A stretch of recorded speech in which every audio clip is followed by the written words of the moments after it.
Hello and welcome at Book Lovers Companion. My name is Edith and right next to me is my lovely co-host, the Chattering Teacup. Hello.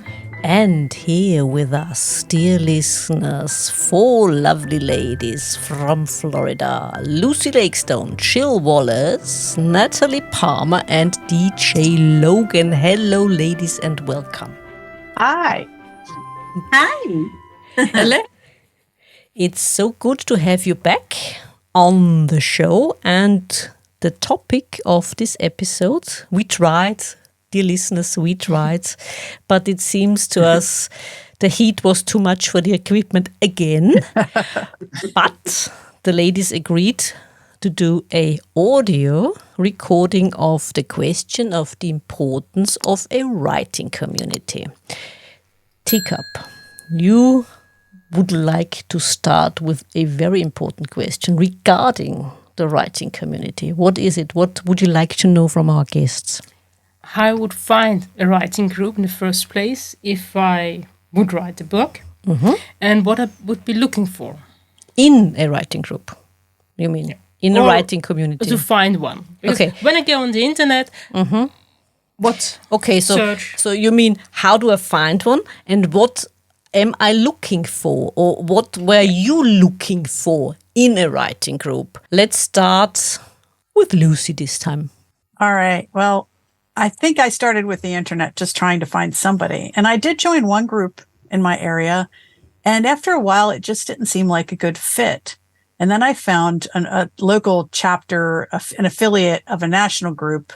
Since then, that chapter has split off and become its own group. But anyway, just the vibe was really great there. So I would say you don't have to stick with the first group you find, and look for somebody who sort of vibes with you, who respects what you do, and maybe elevates you. Like, I wanted to learn something from the people that I was with. And I feel like I really did that with the group that I joined and met these lovely people. Natalie. Well, this is about the 3rd or 4th group that I've been in. And I wouldn't say that there was anything wrong with the other groups. I just feel like as I progressed as a writer, I needed new things. So the very first one I was, and actually they've all been affiliated with the library. I don't know if that's something in your area, but I started with a beginner writing group. And then I got into one that was more like submission based, and we would kind of, go over each other's work. And then when I was looking for, I don't want to say validation, but there is a phase where you're like, hey, am I any good? Can you look at this and tell me if I'm delusional? Am I a good writer? And then from there, this group we're in now is I think we're a more professional group than I've ever been in. And it's writers who are actively pursuing a career. They're looking for money, even if it's, coffee money. They're looking for money. It's not something where before I was in a lot of groups that were even like memoir writing, which is fine. But that's a different style of writing than what I was interested in. TJ, what about you? Well, I didn't start writing until late, like in 2012. So I didn't even know if I was a writer. So my husband, in his infinite wisdom, suggested, if we're going to stick with this writing thing, why don't you look for other people that do it? Find a club or something, or a class. So I went online and I found this was in Washington, found a group up there affiliated with the national organization, learned a lot because it was a great group. It was a broad group as far as knowledge. There were beginners all the way up to authors that had been writing books for years. And then I moved to Florida and looked for a group here. And that is when I found the group that we are all in now. And like with the other group, everybody was so welcoming. My first day I walked in and it was like I had been there before. So for me, the importance of a writing group is, yes, you learn a lot about the craft. You learn a lot about the marketing side, the business side, all different levels, all different techniques, but it's the sort of fellowship that we have as authors that then spins off into smaller little groups of like people who get together on their own for this or that. And everybody is willing to help each other. And I think that's critical. I think that's part of our organization is there's no There's no dumb questions, and there's nothing you should be afraid to ask at a meeting with regard. So. Okay, so maybe we should not call it a writing community. Maybe we should call it Fellowship of the Pen. I like that. I like that. Look at you coming up with buzzwords. Yeah. And it's not even her first language. Just going with what she said, the fellowship, and so I thought, oh yeah, why not? And you Lord of the Rings reader. Yes, I admit, I confess, I have read it, I've watched it more than once. Okay, anyway, Jill, what about you then? I too searched for the right place because I also had no idea about writing a novel. I'd studied screenwriting, but I wanted desperately to learn, and I couldn't find a home initially. And then I chanced upon this wonderful group and these women who were so incredibly welcoming. And I say woman because we were originally just a romance writing group. So we didn't see a man. I think we've seen the odd man pop in very sheepishly a couple of times in the lifetime I've been with the group. So they were mostly women, and truly, I think Natalie called us a tribe earlier, and how right she is, because it's either your tribe or it's not. And you either feel at home and know that these people are going to nurture you and they don't care that you don't know squat. And they care, they genuinely want you to succeed. And these people, these girls, these women are so incredibly giving and nurturing. And there's absolutely, I come from a competitive real job in real estate, and I'm lucky enough to have found a place where there's no backstabbing in that environment. And here I was lucky enough to find a group of women who, that's the furthest thing from their mind. There's no, oh, geez, if she did that, what the hell? No. It's just a really kind environment of nurturing folks. And I think that's the key, is to find people who are genuine about what they want to achieve and how much they love what they do. Mm-hmm. And then everything else shines from there. Mm-hmm. So I feel so lucky to belong to this group. And it makes such a difference, doesn't it? I mean, all of us know this. It makes such a difference in our lives. Because you're never short of somebody to ask. Mm-hmm. And, you can't wear out your welcome because there's so many in our group that we're able to kind of defray our questions to various people in the group if we are stuck or... But it's a wonderful experience, and I would just highly recommend it to anybody who's a fledgling writer or somebody who's already soaring. It doesn't matter. Mm-hmm. We can all benefit from each other, and the synergism and the being part of, which makes us feel like we're getting where we want to be. Well, I asked you that before we came to the audio recording. The question of competition, you said it before, you Jill, you yourself come from a competitive field. Others of you yes. probably as well. So we always get the impression when we talk to authors that writing isn't as such a hard competition, meaning insofar that you, like you said before, that you support each other, that you help each other, unlike this whole backstabbing thing going on in other professions. Would you say that's true? Or like you said before, or is it dependent on the genre? Who would like to start? I'll start. Okay. I don't think it's genre specific. I think really it's a writing thing. It's about the written word. It's about creating something from nothing. And we can all appreciate that about each other. We all appreciate, because everybody writes a different story. It could be the exact same topic, but they're going to write a different version of that story. And if you keep that in mind, then the competitiveness sort of doesn't come into play, because like I said before, there are millions and millions of readers out there. And they're voracious. So it's not about not having enough readers to buy all the books that we're writing. It's about helping each other to the point that, there's quality being put out there. And if any of us has a level of expertise or insight or whatever on any particular aspect of writing, it behooves us to share that, because then it raises the level of the quality of the writing that's being put out to readers. And because you don't want to end up with a bunch of readers that are disillusioned just because of the fact that authors have become so competitive with each other that they're just pumping books out that don't mean anything. Yes, under the surface, we're looking at each other's numbers and we're asking each other where we're at, but we're not with that information.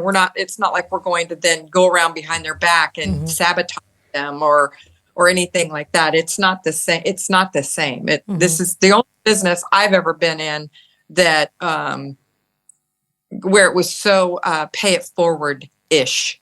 In other words, that everybody has something they bring to the table, whether it's life experience, whether it's, educational experience, whatever, everybody brings something to the table. So if take the competition out of that, it's so much easier to do that, to seek help. And I think that's because if it was competitive, nobody would share, nobody would ask questions, nobody would want to learn more because they'd be afraid that somebody would take that information and try to do an end run around. So that for me is being a non-competitive person. That for me is a big aspect of being in a group like this that I enjoy.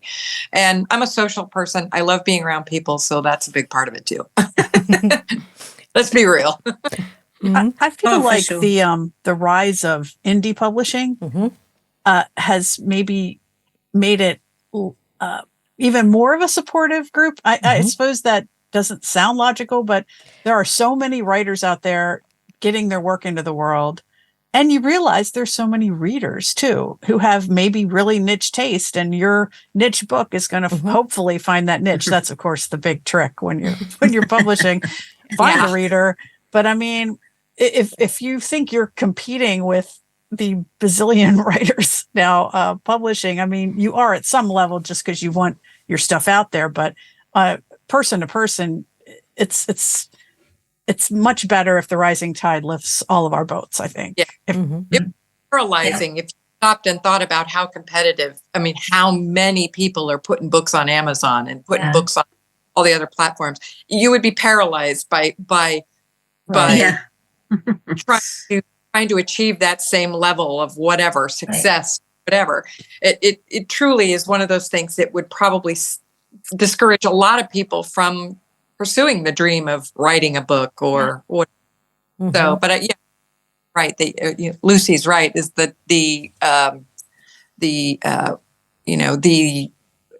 indie publishing boon is, I think, really opened up a lot of that for people. Is that they realized that it was just more beneficial all around to share knowledge, than to try to. Yeah, Natalie. Yeah, no, I was just going to say two parts. One is I agree with everybody, what everybody said. But I would say that it's really important to realize, there's us that, it takes so long to write a book. It's not an instant thing. Nobody's writing a book in a day. It's just not happening. I don't care how wonderful you are. You just can't do it. But there are people who can read a book a day. There are people who can, easily read a book a day. And you can't keep up with that. Yeah. And nor would you want to. That's, but I would say that's one thing. So that's a reason we don't compete. But also, I think we all have empathy because we're all a little goofy that we want to do this. This is kind of nuts. This is nuts to lock yourself in a room and go, you know what? I don't want to watch movies. I don't want to, eat ice cream and hang out with my friends. I want to go in a room by myself and create a world. That's a little goofy. but that's what we want to do. So we have empathy for each other. We're like, okay, I get you. I get what you're doing. I appreciate it. And in fact, I'm going to add on to it, because that was another part too, is we're also readers. So if I love someone's work and I'm like, if you just do this, it'll be perfect. And I know that whether it's marketing or storytelling, we share it because that makes everybody better, and it makes what we want to read better. Do you think that within the writing communities these days, speaking for your own experience, of course, that there are more independent authors than traditionally published authors? Definitely. Substantially, I would say. And you've got hybrid authors who are your traditionally published authors who are now indie publishing too. You know, so there's that sort of there's that meshing of the two worlds now, because traditional publishers and traditional authors are starting to see there's something there, you know, and so they're spreading their wings into the indie market. So, are traditionally published authors supported by their publisher in a similar way? Or why aren't they usually in writing groups? I mean, I think it's because, well, maybe they are in writers groups, so I don't think it's necessary. There's probably some, aren't there some trad people in our group? A couple? Sure. Yeah. I think there's a couple. But I think you want to be independent. Okay, so it's kind of like you're a gambler. You're like, okay, I can either sell my first book for whatever amount, say $1,000, $5,000, whatever it is, and it's going great, and hope that they put the right picture with it and they market it well and that they sell it, and I'm going to trust the numbers on that they sold it the way they said it. And that's one way to go, and that's a formula, right? That's something that you can follow. So there's a lot of great stuff about that. But then there's the independent, roll by the seat of your pants, make whatever rules you want on marketing and things like that. So I'm sure that one person can have both opinions on it, because it depends on what you're working on. Maybe you want more. Maybe you're very niche and you don't have maybe not enough of a traditional following. So you're like, I want to try this out and see if I can bring some people to this subject. You know, so there's probably good to both. And the thing about traditional publishing now is that it's not the same as it used to be. Traditional publishing, they used to be this machine, this massive marketing, advertising, publishing machine, and they don't exert the power that they used to do, because they're losing authors that are going to indie, because they have, as an indie author, we have control over every single aspect of the book. But then again, on the other side of that, we have control over everything from writing it, which, you know, trad authors do that. They write the book, but then they submit the book to their publisher, who then does their part of it. But I have traditional author friends who they're doing a lot more of the stuff that publishers used to do, because publishers just aren't doing it anymore. They're marketing. They're having to have a strong social media presence. They've got PAs that are doing graphics for them and handling their, you know, some of their advertising. So in my world, I'm like, why would I want to give up control of things that matter to me and things that seem crazy, but like, I care what's on my book cover. As a traditional author, you don't always have a whole lot of input into what your book covers look like. So, you know, there's pros and cons to both, but I'm finding that the two are starting to come closer and closer together as far as what the kind of work that an author has to do to succeed. The authors are having to do a lot more, traditional authors are having to do a lot more work than just writing a book and sending it in, which is what it used to be. So. Yeah, that's what we've heard as well, haven't we? Yeah. And may I ask, ladies, because you spoke about what the writing community does for you, and do you think there is something that a writing community should never or not do?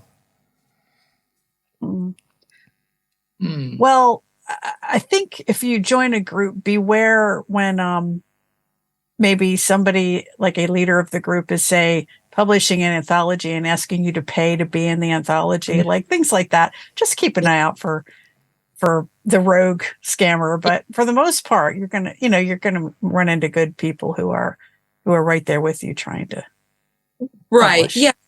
I think that too is in a writing group, let's just say community, however you want to refer to it, is their goal is to learn. My goal when I go to the meetings is I want to learn something at that meeting just by watching somebody else do their thing or talk about their thing or whatever. When I first joined a writers group, I was like a sponge. I went to every meeting, listened to every speaker because I was learning. And I knew I wasn't going to use it immediately, but I knew down the road, this was all going to become helpful information. And I think as writers, we're always trying to learn the next thing, especially as indie authors, the next marketing magic pill for marketing, the next, Chris or Lucy does covers and stuff, and the next magic cover design that's hot in the market. And I think that, I've never had a negative experience in a writing group. We've had, bigger issues outside the group that were beyond our control. But within the groups themselves, I've never, knock on wood, had an issue with any individual, any group of individuals. We don't have this whole mean girls thing going on. I mean, it may happen outside the group. We don't know about it. Mm-hmm. But I think it would be hard to find something negative about a writing group. We're lucky in our group, I think. We are. It's very supportive. Yeah. Yes. Because you do hear about politics and stuff in other groups, but anyway, we're lucky. We don't cross that line. We keep it. It's about writing. It's about learning writing, helping each other, and it's not just at the meetings either. I mean, we communicate with each other via email and text and stuff like, "Hey, I'm doing this. What do you think?" It's very collaborative, I think. And if it wasn't, I don't think I'd stay in the group. Mm-hmm. Mm-hmm. So, I would say the only thing I've had a negative experience with, and not this particular group, but I would say beware of anybody who tells you this is the way to do it. Mm-hmm. Mm-hmm. Anybody who tells you this is the way and the only way, you need to be leery of, because even if that's true, it's that moment in time because things are constantly changing. That's true. Mm-hmm. Yeah. Very true. Exactly. Mm-hmm. So, and that's to that point. As long I think progression is key. Mm-hmm. The first group I belonged to was very stagnant. So that's what drives a really good group is the need for progression, and be it in marketing or craft or anything, there must be that yearning to go another step and not just wallow in whatever rubbish you might have, words that you might have spewed out yesterday.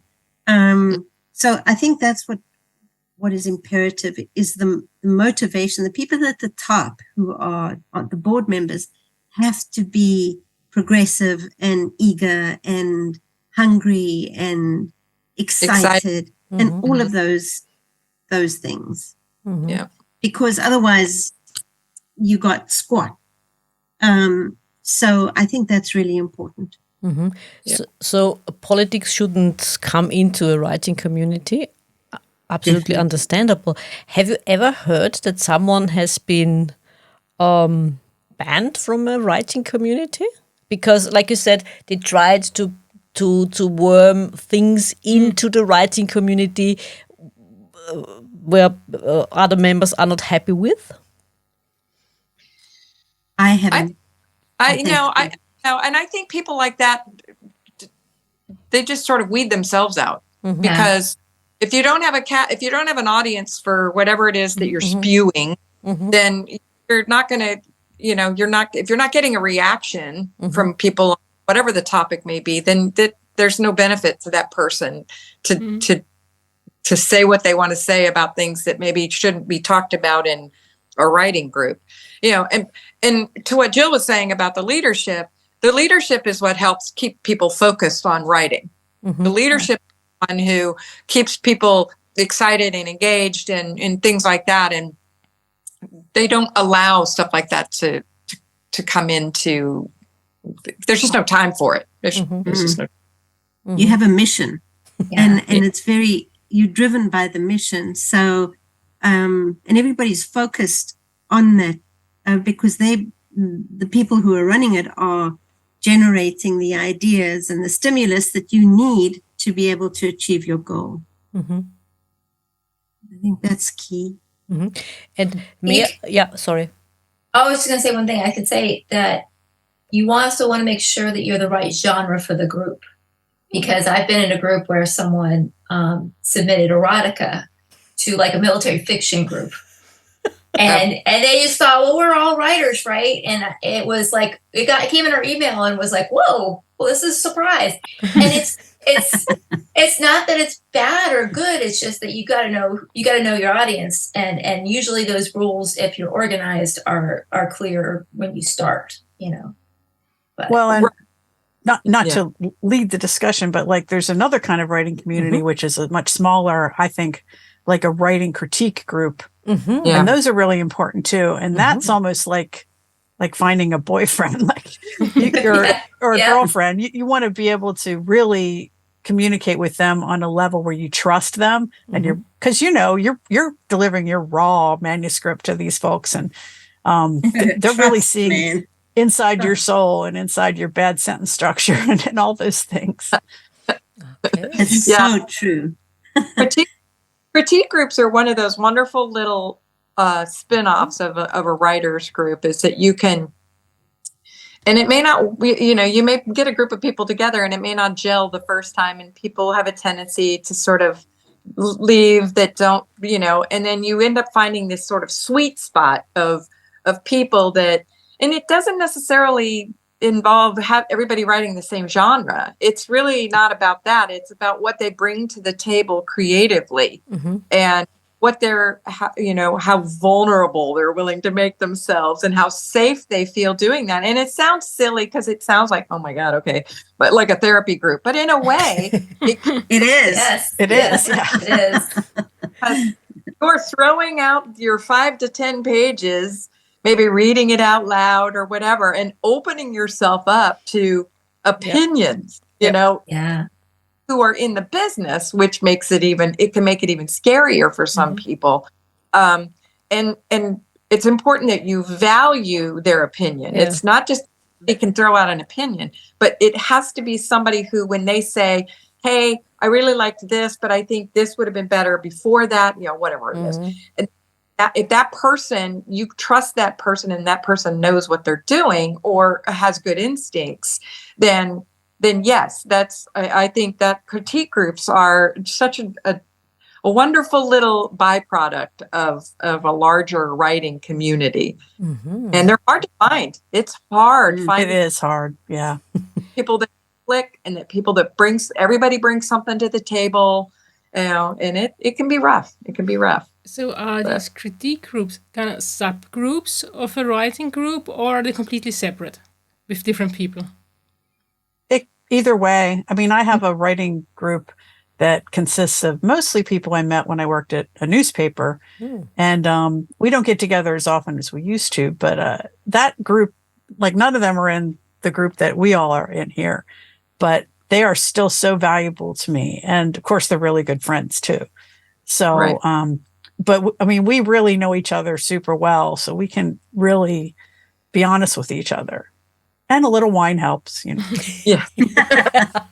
Wine helps everything. Yep. It's the same.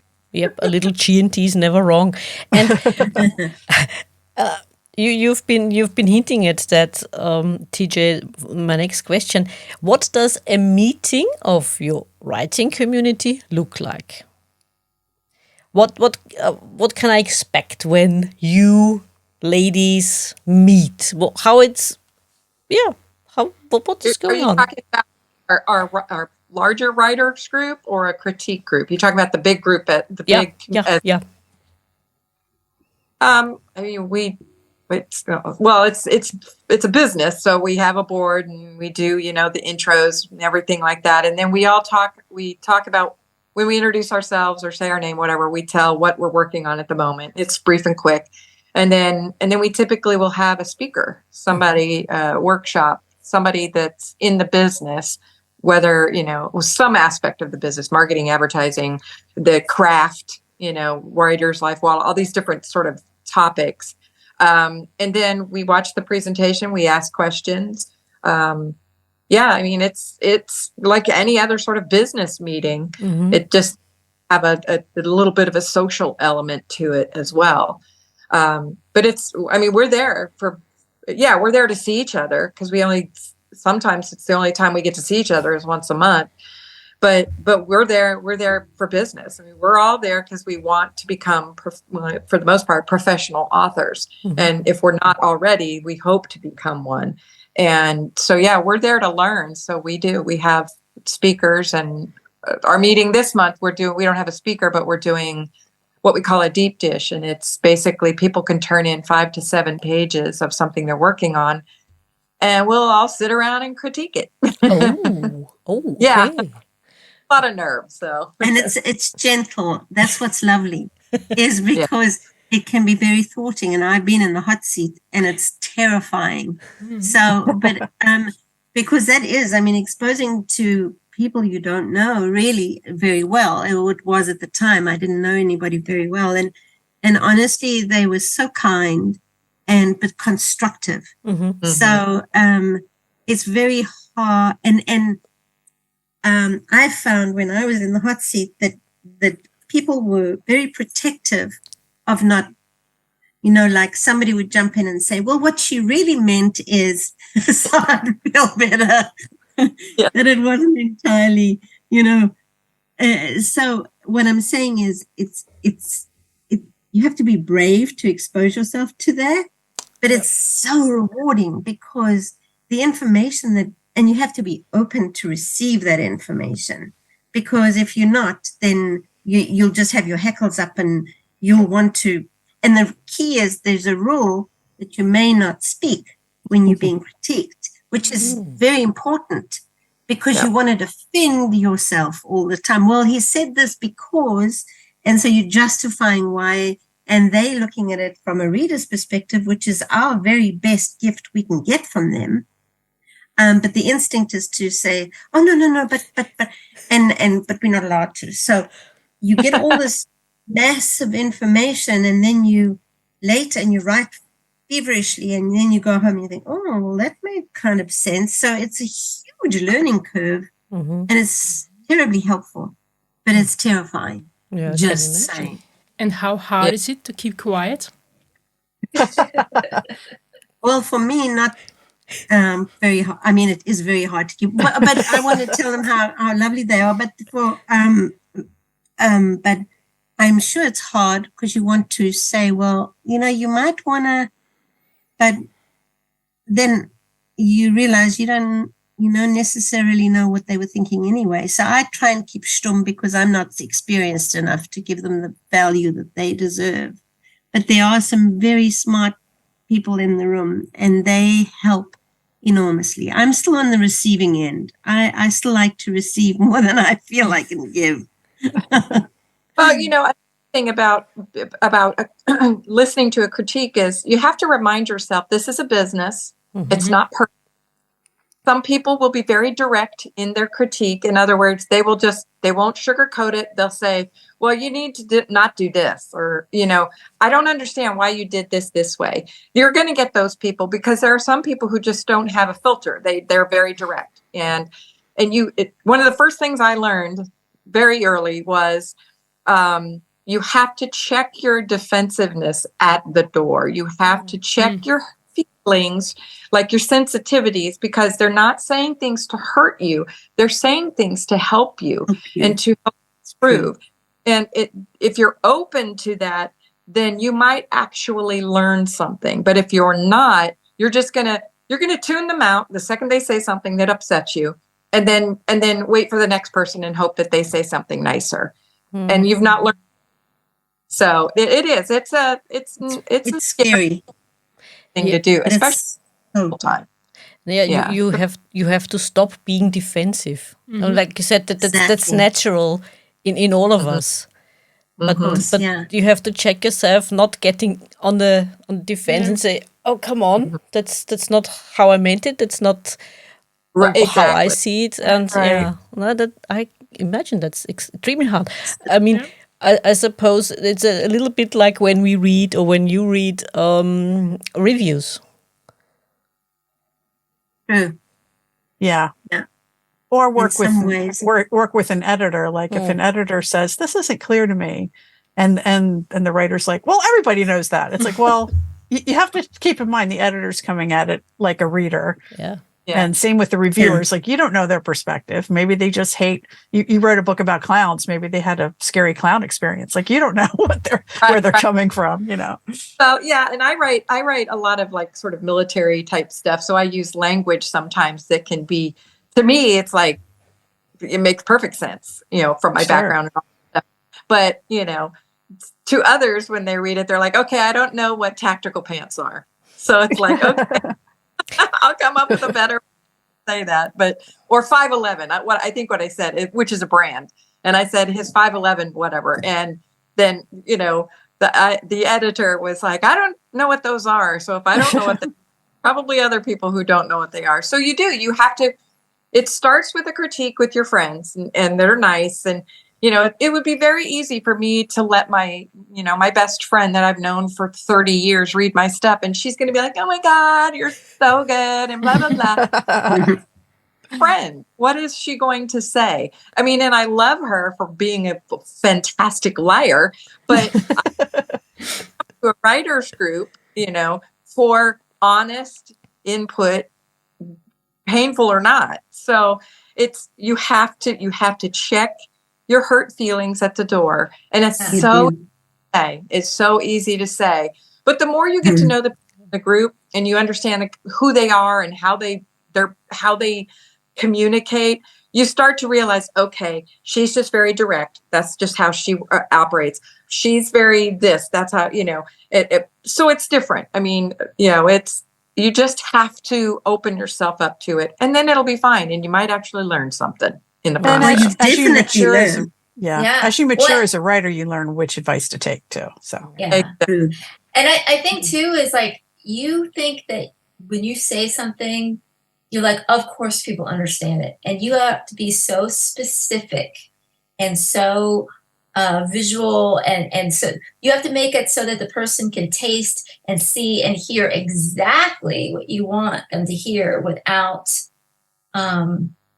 getting bored of reading too much, you know, scenery or whatever. But I mean, like, it's a tricky thing because, like, you know, like TJ was saying, something so obvious to you is not going to be obvious to someone else. If I describe a barn here and you live in England, the barns look different, you know. So if you're trying, you got to be very specific. And I think that's what's helped me with my writers groups is help me go, oh, I need to not just be vague. I need to be specific. Yeah, I know what you mean. And I mean, that's not something for hurt feelings. I mean, like you said, you describe a barn in a different way in the United States than you do, for example, in the UK. Or you have special places which are completely clear to the people who live there. You remember, Teacup, when we speak about a certain area here in Vienna, everyone knows what we mean. Or a building, everyone knows what it is. But for an audience, say, in the UK or in the United States, they don't know what people or writers are talking about. Yes, that's sometimes in different areas, people use the same words, but what they see in their mind is different. The bottom line is, one of the first things I learned when I was learning how to write was you never want to give a reader a reason to stop, right? So if they come across something that trips them up, they're either going to just blow it off and keep reading and be like, well, let's hope that's not important, you know, and or they're going to stop. They're going to they're going to look it up, or they're going to go on the internet, and you've lost them. They may not come back ever if you know. So you can't give, because people's attention span, I mean, I think there's a study recently, thanks to the immediate access to information, that people's attention span has shortened dramatically. So if you lose them, if you lose a reader, if you give a reason to stop, other than to stop to take, like I write suspense, other than stop to take a deep breath, like, oh my God, that's so intense. But if you have to stop for it because there's something trips them up, you're going to lose them. And so you have to, that's another one of those things that you have to think about. And when somebody in your critique group says, I don't know what are 511 pants? I don't know what that is. I can't go, well, everybody knows what that is, because just because it's a part of my lexicon doesn't mean that it is everybody's. So again, it all comes down to being open to input, basically. The other advantage, I'm so sorry, Teacup, I didn't mean to interrupt. Go You on. talk so seldom that I've interrupted you. That's so rude. Don't worry. What were you going to say? I just wanted to ask if that means that writers should use some a bit simpler language to not lose the audience, because if they're more difficult words, you might lose them. I would say it's the art of context. Like, I love the jargon. It's like in Star Trek, they call it technobabble. Like, it gives a certain authenticity, and you feel like you're in another world, and it's sort of fun to learn the language. But if you have just enough context so they can figure out what it is, I think that's what you need.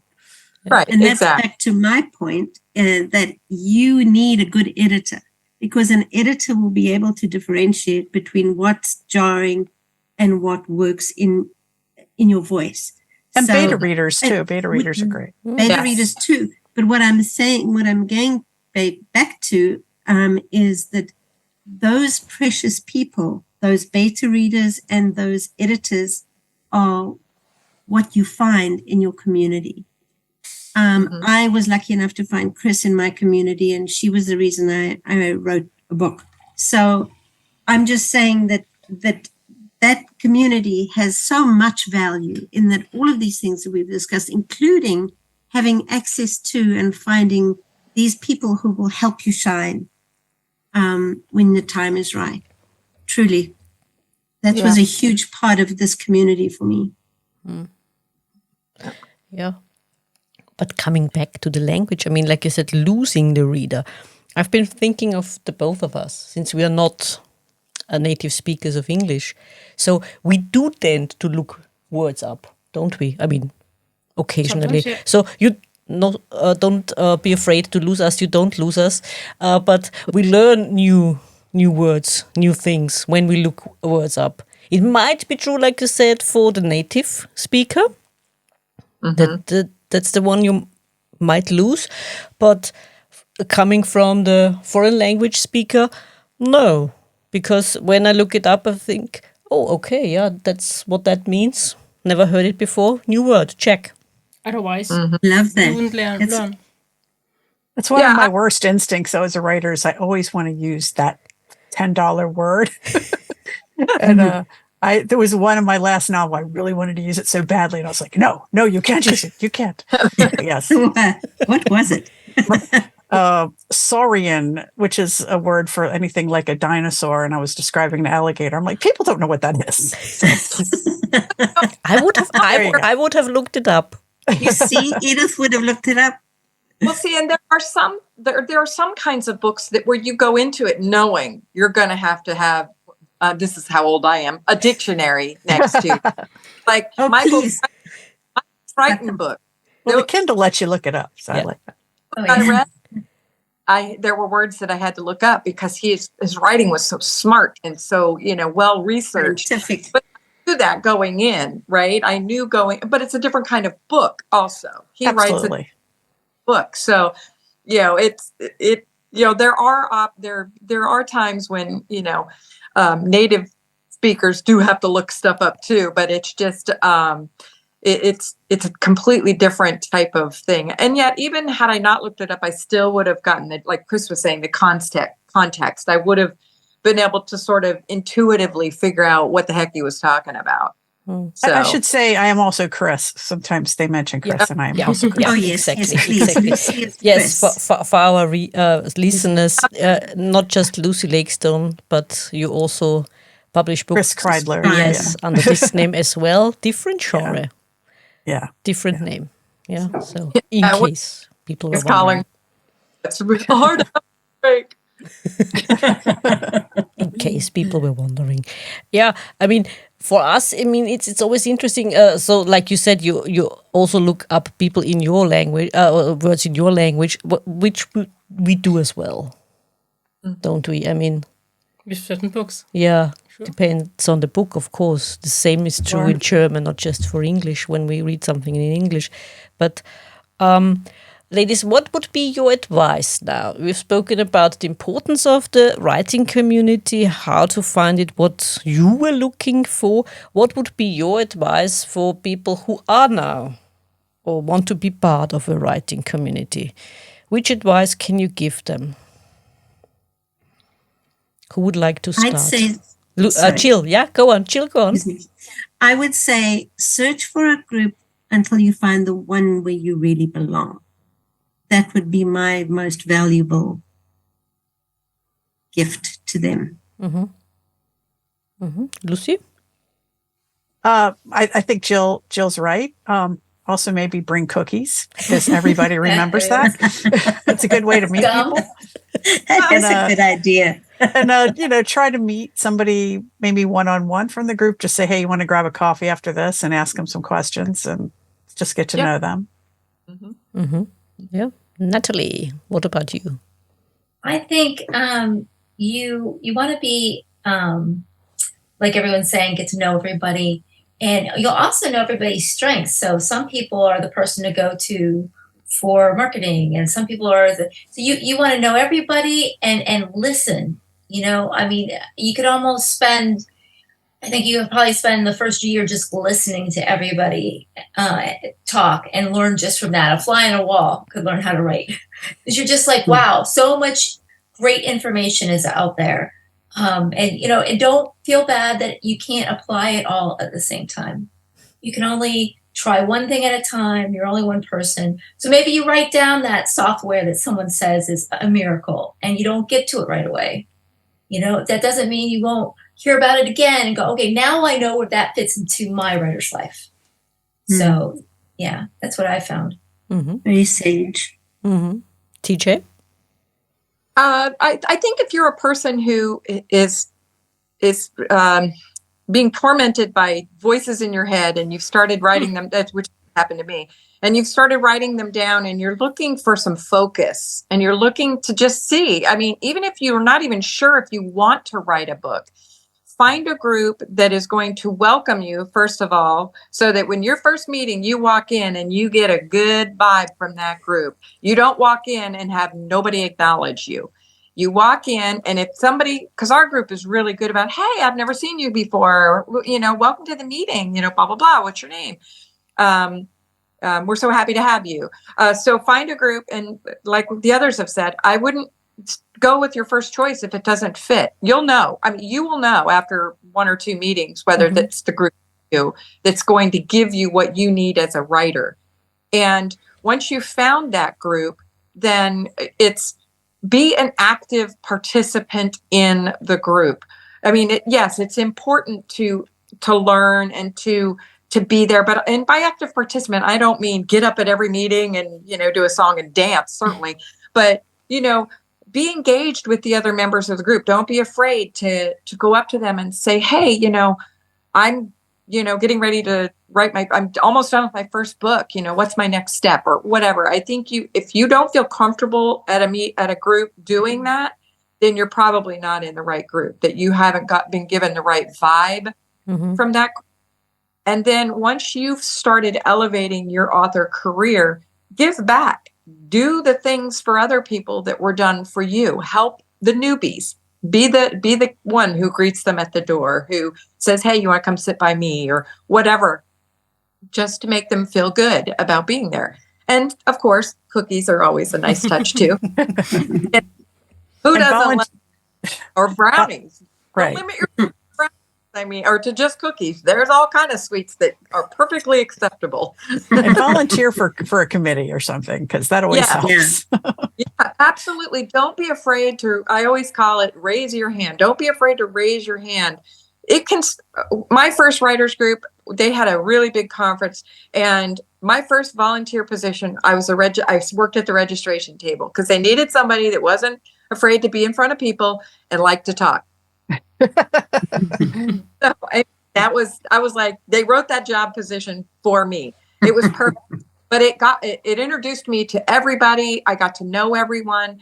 And I think that the longer you're with a group, the more comfortable you'll feel sort of stepping outside that box.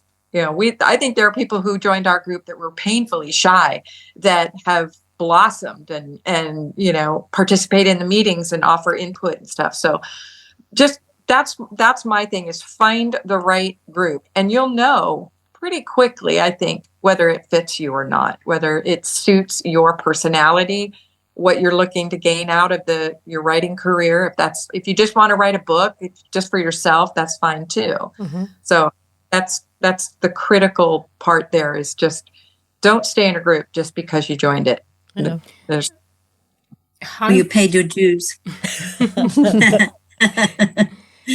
How important is it to be able to meet in person? Because there might be a group where you can meet in person, which is okay for you, but there is another one that only meets online, but might be a slightly better fit for you.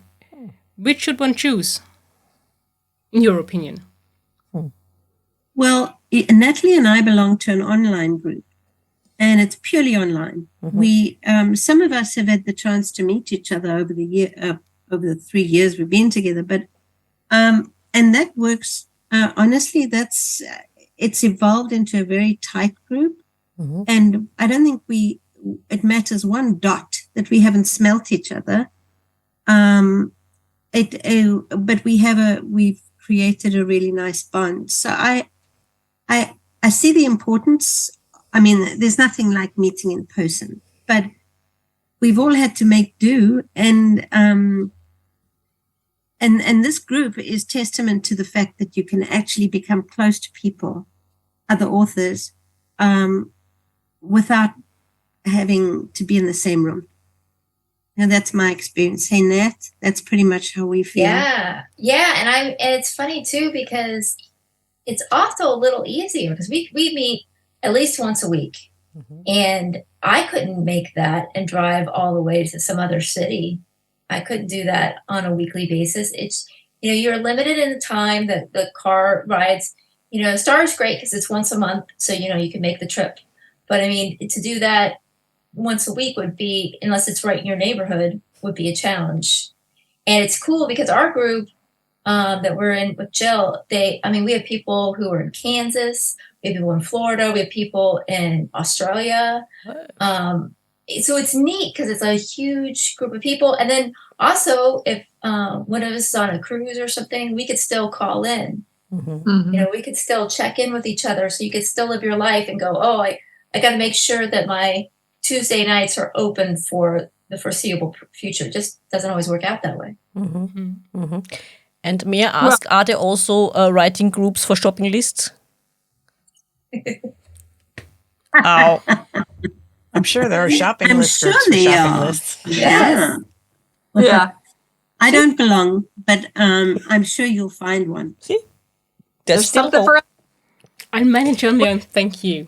Like when you talk about virtual meetings, it's important to remember that for over a year, that's all we could. So we learned to accept the difference between the two, and you kind of work around it. But boy, oh boy, the first time we all got together again in person, it was like, oh my God, it's so good to see you. I mean, it was and smell you. It was that energy. And for a lot of people, we're very fortunate. Like Lucy said early on, there are a lot of groups around here, but a lot of people don't have a writers group that's within driving distance. Even if they have a half a day or whatever, they just don't. And the big national organization, the groups are dwindling. So there a lot more people have turned to online groups to get that sort of fellowship again, to be able to spend time with other writers, because that really a lot just about being around other writers, because we all have that same energy, But yeah, I think the whole pandemic and everybody being locked down and having to do everything from home really sort of blew up the virtual group dynamic. And I think there's a lot more of them out there now than there used to be. Yeah. And last but not least, ladies, a very important question. What is next from you? What can your fans look forward to? Natalie, let's start with you. Oh, okay.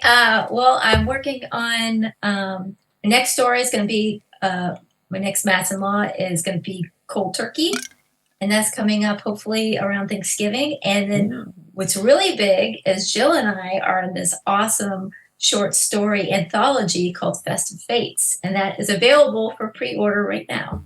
Ooh, okay. Good to know. Lucy, what about you?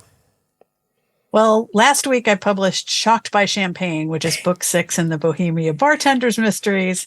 And now I'm sending the bartenders back to New Orleans for Y.O. Rye, R-Y-E, for their next adventure. So Fun.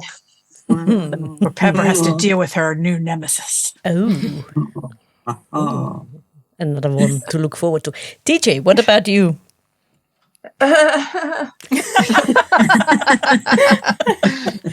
Okay.